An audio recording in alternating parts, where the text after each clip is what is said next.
Hi, everybody.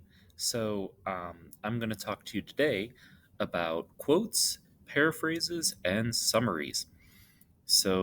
This presentation is in Schoology already, so please feel free to follow along and jot down notes. So, what are we talking about here? Well, we're talking about three different ways to get information across. So, um, these days, especially in the wake of all of this talk about, fake news and things like that, and social media, it is so very important that we talk about this and that you understand what we're talking about here so that when you go and uh, conduct yourself in the world and you go and you have conversations with others that you are starting from a strong foundation. In social media these days, it's so easy to devolve into personal attacks and personal stories and anecdotes. And, well, uh, clearly smoking can't be bad for you because my uncle smoked for 40 years and nothing bad ever happened to him. So clearly you don't know what you're talking about, that kind of stuff. Um, or people that just want to only look at one particular news source or another particular news source and want to ignore all the others as incorrect immediately just because they happen to uh, disagree with what their first original news source said. These sorts of things, it's really, really important for you to be able to take information from sources that are not you and use them to validate what you're saying. Because, despite what we all like to think on social media, we don't all have the answers. I don't have all the answers. You don't have all the answers. And that's okay. We're learning. Part of life is constantly growing, constantly learning, and there's absolutely nothing wrong with that.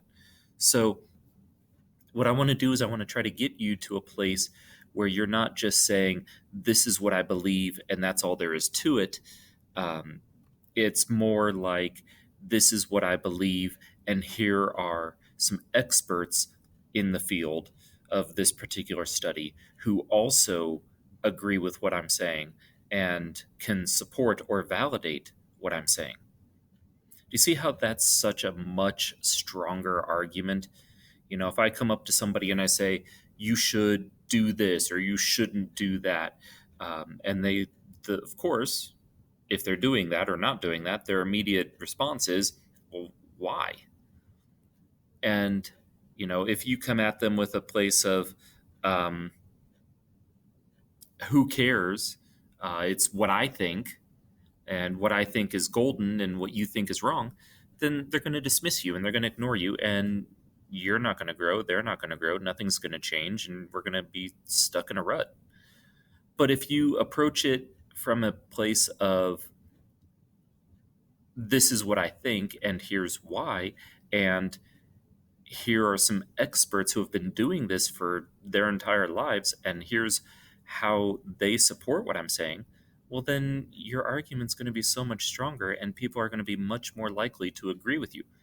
Now, of course, that that depends greatly on the topic, and if you're talking politics or anything like that these days, then Godspeed to you. Good luck.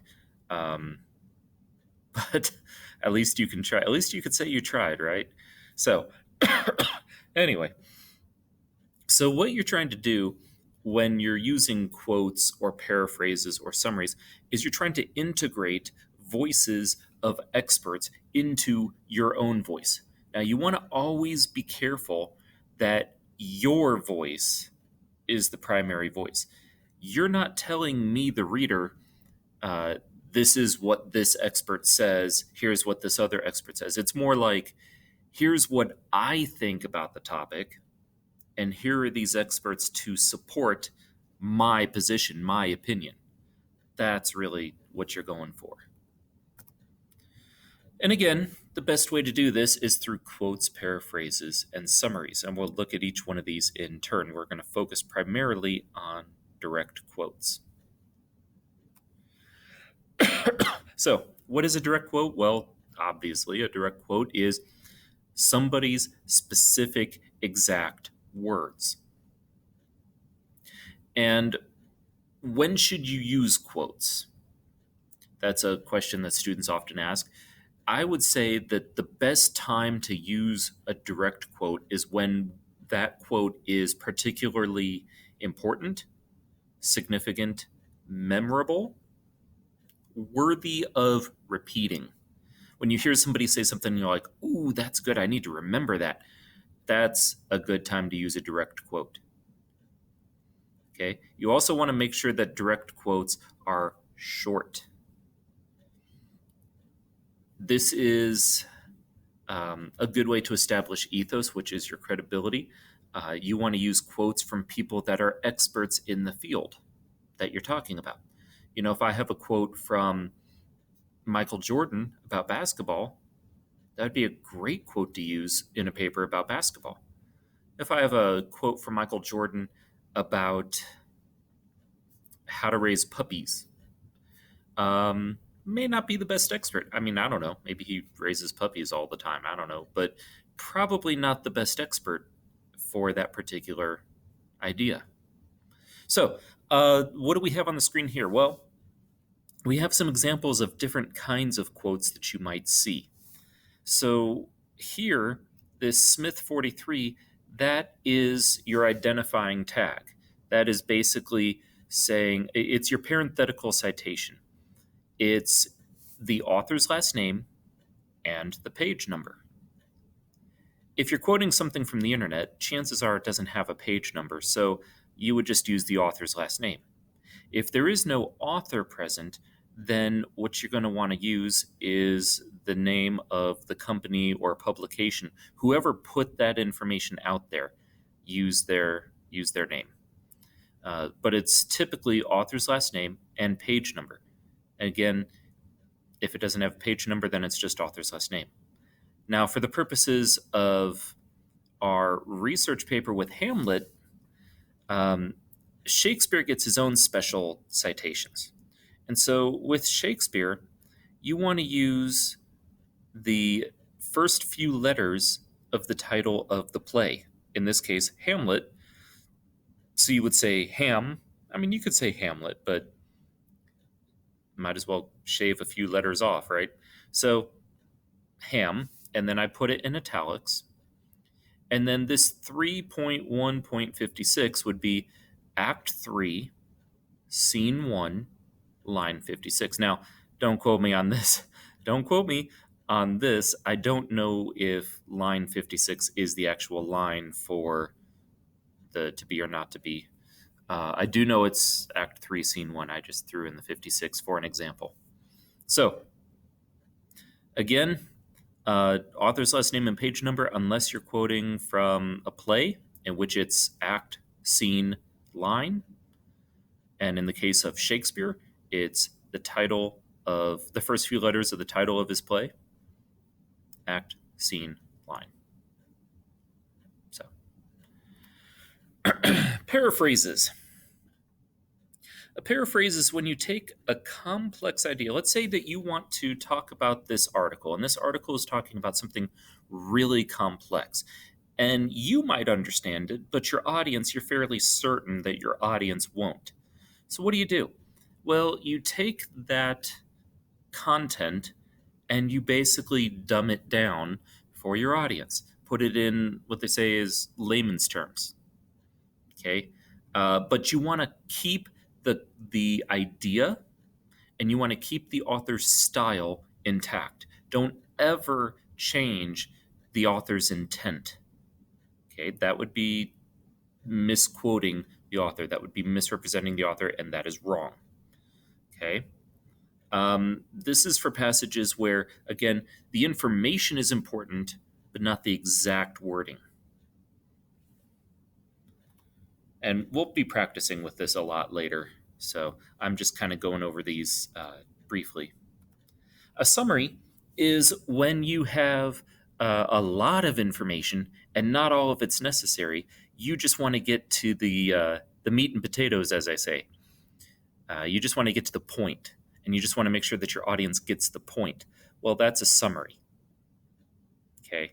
Like if you were trying to explain the content of a particular movie that you wanted your friends to watch, you wouldn't go point for point and walk them through the entire outline of the movie. You would just say, well, it's about this guy who gets sick of society, and so he decides to form his own underground group of fighting where he and other men who feel the same way can let out their aggression and their anger with one another in a, I wouldn't say healthy way, but in a more healthy way than public property destruction and whatnot. And that would be a summary for a really bad summary, but that would be a summary for Fight Club, which I'm not supposed to talk about. Okay. So be careful that whatever you choose, direct quotes for something memorable, paraphrases for something that's really complex that needs to be put into easier to understand wording, or summaries for things that are way too long that need to be shortened to the point, be sure that whatever you choose to incorporate into your papers, that, and for the most part, you'll be incorporating direct quotes for most of your academic papers. But anyway, be careful that whatever you choose to incorporate, whatever those you choose to incorporate, that you make sure that the authors support your ideas. Your ideas should be the central point of your paper. Those paraphrases, summaries, quotes, those are just there to support your ideas. And also be sure that you do not misrepresent that information. If the quote says something about hating a certain person, do not make that quote sound like that person actually supports that person. That's disingenuous and oftentimes illegal. So don't do that. So when you're quoting, again, we're going to focus mainly on quotes because that's the primary stuff that you're going to use. But when you're quoting from sources, make sure that you word it exactly. If there is a spelling error or a grammatical error that you notice, or something like that, I'm going to scroll back up real quick. You see where it says SIC, seen in citation, as seen in citation. Basically, you see how this is a typo? I misspelled cheese. Well, that I'm saying with this SIC in brackets, what I'm saying is that the author, where I got this quote from, they misspelled cheese, and I'm just showing you what they wrote. And I put that to let my reader know that I'm not dumb. I didn't screw up. They screwed up. This is how I found it. Basically, it says, not my fault. Okay, that's what SIC says. If you have words that you want to change for a quote, like let's say you want to change the tense from past to present or present to past, or you want to change pronouns to say, like, instead of he, you want to say like Chris or whatever, you can change those again by putting them in brackets over top of the other words. So like if I want to change the word he, I just delete the word he, write the word Chris, put it in brackets where the word he used to be. Same thing with tenses. If I want to change the verb tense from past to present, I just rewrite it and put it in brackets. And that lets my reader know that I've made an alteration in the quote so that it makes sense with what I'm saying. Okay. Again, I haven't changed the meaning of the quote, and I haven't changed the words. I've just changed like the tense or like a pronoun to make it more understandable for my reader. I didn't alter the quote. I didn't change its meaning. I changed its understanding. You can also use ellipses, which are these three dots, when you want to cut out things in the middle of a quote. Like let's say you have a really good quote, but it's really long and you just want the beginning of it and the end of it.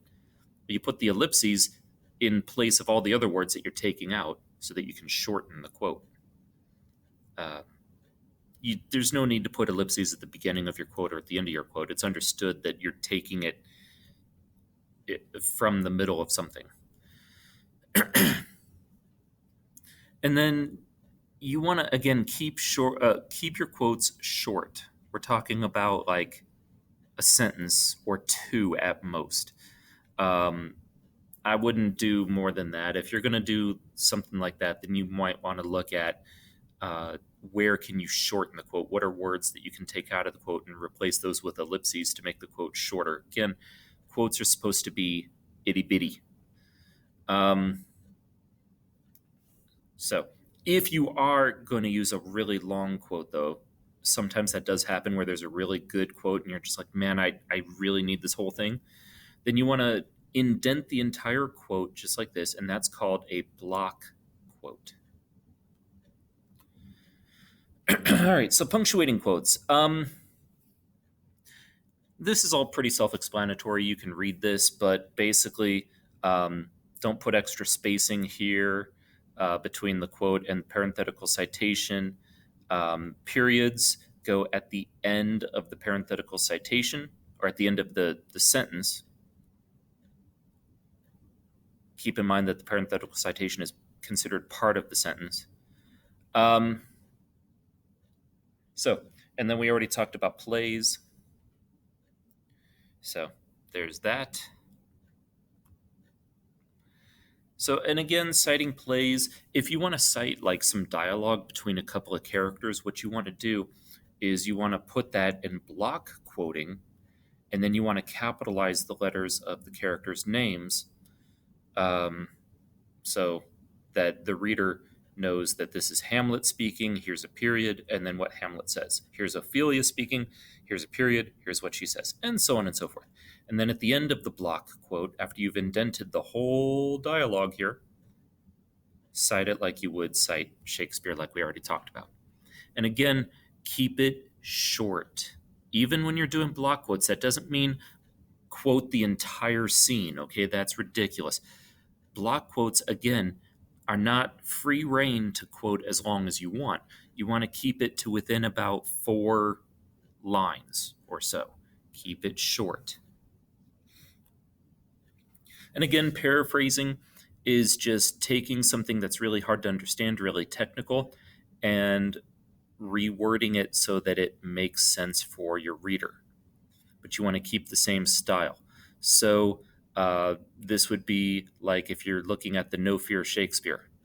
What they basically did was they took on the one column Hamlet's original text, and on the other column, right next to it, side by side, is a paraphrase of his original text. Okay, they didn't summarize it, they didn't shorten it. It's the same length as his original text. It's just worded in modern speak so that you can understand it better. That's an example of paraphrase. Okay. And then summaries. And when you take something that's really long-winded, like this video, and you shorten it into something that's condensed so that the reader or the listener or the viewer can just kind of get like the quick and easy, here's what it's about. So now that you have all that, let's talk real quick about signal phrases. So a signal phrase is basically you telling the reader who said that quote. So you can do this in a couple of different ways. You can do parenthetical citations, author's last name and page number.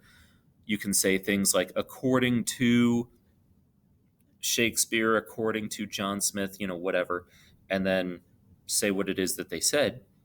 Either way works. It just depends on what you're going for.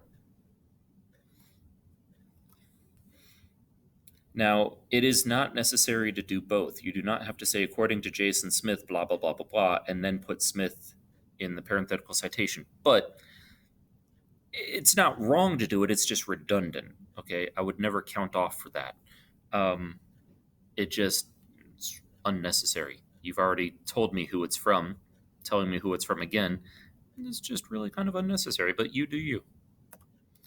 So there are different ways to say, like, according to John Smith, or John Smith says. You can say that, but I would kind of limit that. Try to use some of these other ones. Shakespeare claims, or John Smith contends, or disagrees with, or thinks that, use some of these, throw some of these words in there. And I just noticed I wrote writes twice. Oh well. But, try to use some of these other ones besides just according to John Smith or John Smith says. When you're quoting from somebody, spice it up a little bit. This keeps your reader's interest. So, just stuff to consider. I know I went through that kind of quickly. This is just an intro. I wasn't trying to read the whole thing to you. But if you have any questions, please let me know sooner than later, and we will practice more with these as we continue. So, by the end of this unit, you should be very well versed.